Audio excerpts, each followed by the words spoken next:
প্রিয় তাওহীদি জনতা, ডাক্তার শফিকুর রহমান জুলাইয়ের পর থেকে মজলুমের পাশে দাঁড়িয়েছেন, শহীদদের পরিবারে সামিল হয়ে দুঃখ ভাগাভাগি করেছেন, আহতদের চিকিৎসায় সাহায্যের হাত বাড়িয়ে দিয়েছেন। বন্যা কবলিত এলাকায় তিনি বুক পানিতে নেমে নিজ কাঁধে ত্রাণ নিয়ে পৌঁছে দিয়েছেন। তিনি গত 2 বছর ধরে দেশের স্বার্থে নিজেকে বিলিয়ে দিয়েছেন। প্রতিটি জেলায় জেলায়, প্রতিটি বিভাগে বিভাগে, প্রতিটি থানায় থানায় সমাবেশ করেছেন। মানুষকে নিয়ে তিনি দেশ গড়তে চাইছিলেন, ইনসাফের বাংলাদেশ গড়তে চাইছিলেন। তা আর হলো কই? শুধু তাই না, তিনি বক্তব্য দিতে গিয়ে স্টেজে পড়ে গিয়েছিলেন, হার্ট অ্যাটাক করেছিলেন।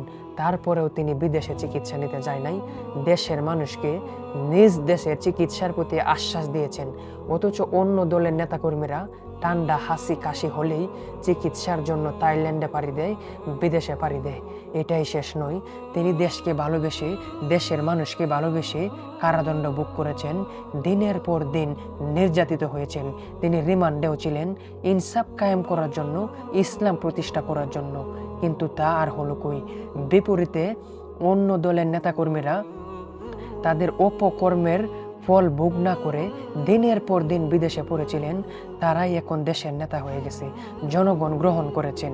কিন্তু ডাক্তার শফিক দেশের জন্য নিজেকে বিলিয়ে দিয়েছেন।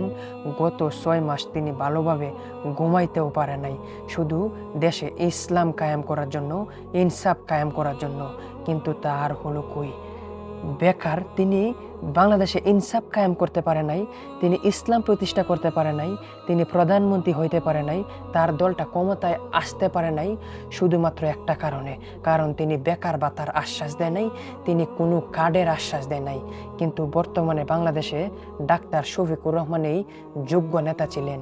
তিনি যদি বাংলাদেশে প্রধানমন্ত্রী হইতেন তাহলে দেশটা শান্তিতে থাকতো, ইনসাফ কায়েম হইতো।